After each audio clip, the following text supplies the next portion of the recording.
today we are going to make peach cobbler. We are going to make Amanda's amazing peach cobbler. Paul wanted peach cobbler one day, and I looked and looked for a good recipe and couldn't find one, and he said, hey, my friend Amanda makes really good peach cobbler. So she gave us the recipe, and I've made it a few times since then. Everybody loves it. So I want to show you guys how to make it.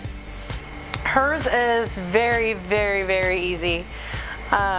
And normally you use canned peaches, but I went in halvesies on a case of peaches, and we have all these really pretty fresh peaches. So we're going to use those, and since fresh peaches don't come in heavy syrup, we're going to make our own syrup. So I have hot water in here, and this is like simple syrup. So it's 1-to-1. If you use a cup of water, you use a cup of sugar. And I have my little funnel here. I use funnels for everything because I can't see the things that I'm trying to get stuff into. So instead of making a huge mess, I use a funnel. So we're gonna put a cup of sugar into this hot water, and this doesn't even have to be boiling, it just has to be hot. And if you make too much of this, it's not coming out of the funnel. If you make too much of this, it is not a big deal. You put it in something with a lid, and this stuff will actually keep in your refrigerator for up to a month. So if you want something to sweeten your iced coffee or lemonade or something like that, this is perfect, and it'll last for a month. That's great. So you just shake it up until the sugar dissolves, and there's your syrup.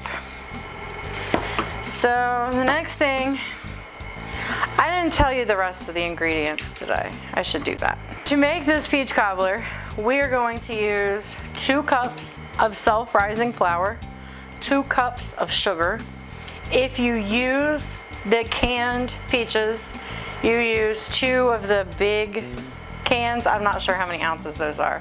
I thought peaches came in a can. They were put there by a man. That's what I hear. And you get the ones in heavy syrup. You use the peaches and the syrup. We are also going to use milk, and I don't have a measurement for the milk. I'll explain that when we get there. A little bit of cinnamon and a little bit of vanilla extract. 2 sticks of butter. So while we are cutting this peach and mixing the batter, you want to take your 2 sticks of butter and put them in your baking dish. This is absolutely not healthy. You know, I said we try to do keto, but then there's peach cobbler. So you take your 2 sticks of butter, and we're gonna go ahead and put those in the oven and let those melt. Now, I watched a lot of videos on how to peel a peach. And I learned that you can put them in boiling water for 60 seconds. You cut a little X in the bottom, you put them in boiling water, and the skin peels right off. But if you just want to eat your peach, then it's all warm, and that's not good. And then I saw that you can use the vegetable peeler, so I tried that, and all that resulted in was a slimy peach flying out of my hand and rolling across the kitchen floor. So I found the easiest way for me to do it is just like you would do an avocado. So you take your knife, run it around the center, and you can just twist those 2 halves apart. And if your peaches are really ripe, this pit will you can just pick it right out. And then I just take my spoon and slide it around in there. And if there's a little bit of skin left on it, it's not a big deal. You can eat the skin. They have a lot of fiber. And just give it a cut. They don't have to be, let's have some skin on the bottom of this one. It's a little tough right there. They don't have to be pretty because they're gonna get all baked and soft and gooey in the cobbler. So we're gonna put these in here, and I asked and asked and asked my Alexa how many whole peaches were in a can, and Alexa didn't know. So I have 7 peaches there that I peeled and chopped up, and it's probably gonna be a lot. All right, so we're gonna make our batter. Now I said you need self-rising flour. I do not have self-rising flour because it's not something that I keep on hand. But that's okay, because you can turn your self-rising flour into, no, you can turn your all-purpose flour into self-rising flour really, really easily. So for every cup of all-purpose flour, you're gonna add 1.5 teaspoons of baking powder and 1/4 teaspoon of salt. So this recipe is 2 cups of flour. So I am gonna add, I've lost my measuring cup. I had everything sitting here all nice and neat, and then I messed it up. Okay, 1.5 teaspoons. So I have 2 cups of flour, so I'm gonna use 3 teaspoons of baking powder. And it was 3/4 teaspoon, it's 1/4 teaspoon for each cup, so 3/4 teaspoon of salt. I've lost my salt, guys.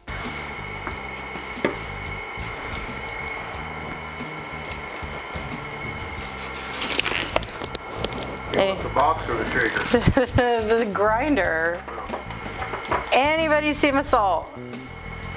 Anybody? I had it sitting. Oh.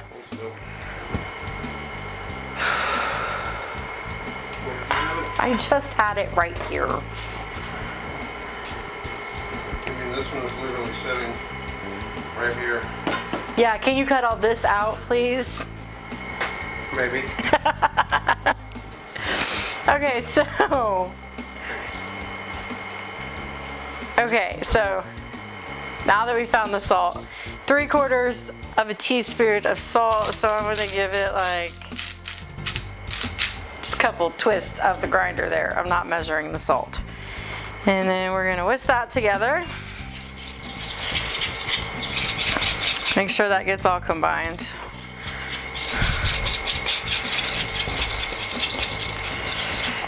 And then we're gonna add 2 cups of sugar.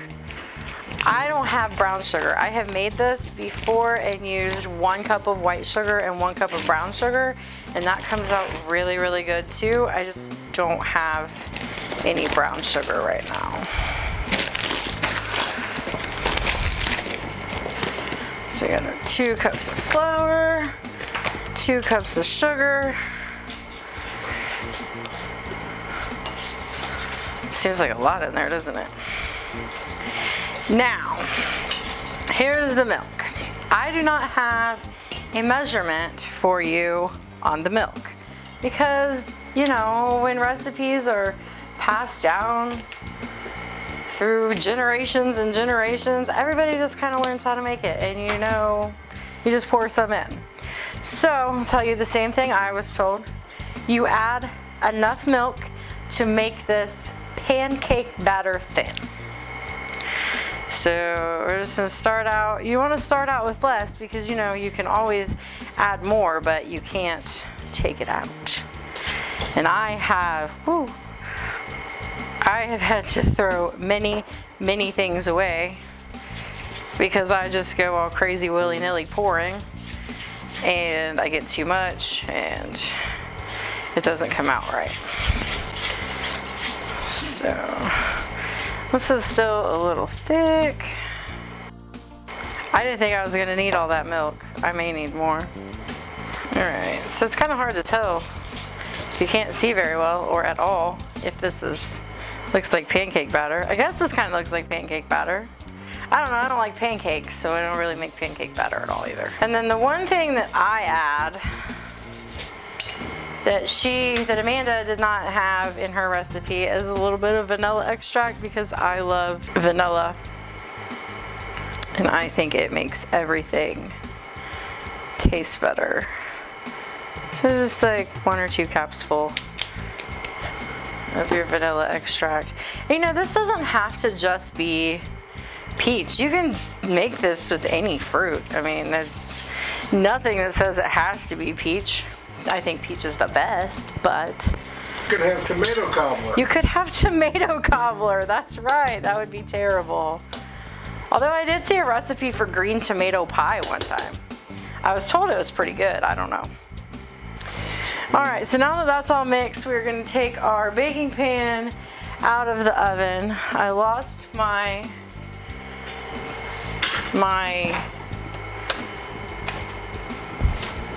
pot holder. Okay, well, we'll just go with that.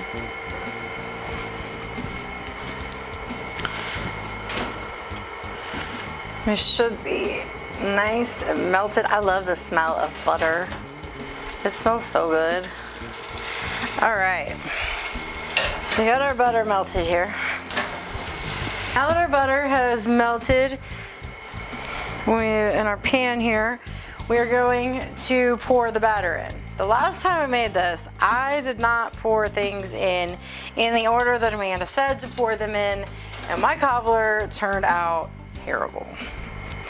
So we're going to do it exactly like we're supposed to. So we pour in our batter and we spread that in there to the best of our abilities, because, you know, we are differently abled. And then we're gonna do the peaches. Again, I use a lot of peaches. The recipe calls for 2 to 3 cans. I think this is probably a little bit more than that. We got these peaches from a girl that my sister knows. She has a farm. She grew these peaches herself. They are so, so good. This is gonna be the peachiest peach cobbler ever. I hope that while you guys are watching this, you're singing that song in your head over and over again, because it's also stuck in my head. And then we're gonna take our syrup that we made, pour some of that over top. This is gonna be really hard, because, you know, it wasn't sweet enough already. Okay. All right, and we are gonna put this in the oven. We put this in a 350-degree oven until it's golden brown. So again, that is another thing. I can't really give you the exact time until it's done, and then I can tell you how long it was in there. So we're gonna put it in until it's golden brown and delicious. We're gonna put this in, and when we come back, it'll be done and we will try it. So I said we mostly try to do keto. I try to stay away from the sugar and all of that with this peach cobbler. That's the exception. So I lost my vision about a little over 2 years ago now, and I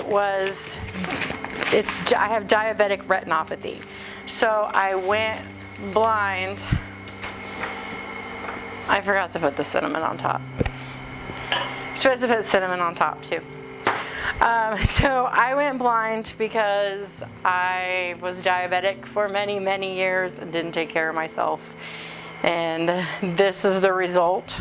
So it's been really hard. I was 35 when I went blind. So I've spent my whole life being able to see and do things, and it's been really hard to adjust to not being able to see. I miss driving. Driving is the thing that I miss the most.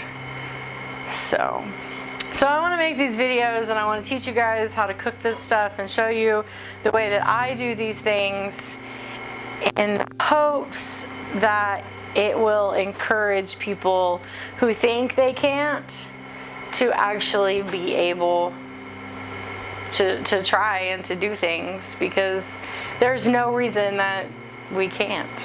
I mean, there's no reason for it.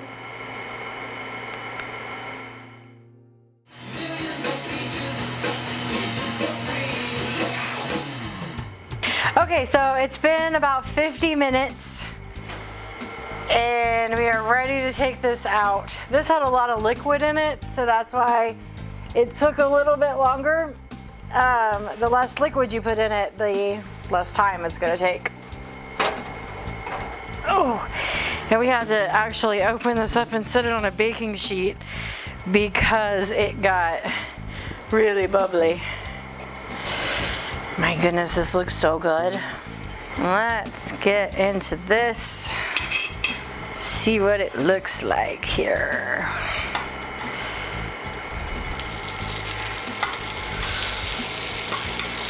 This corner piece, get all the nice gooey parts. I think I need to move my plate closer. This is gonna make a mess.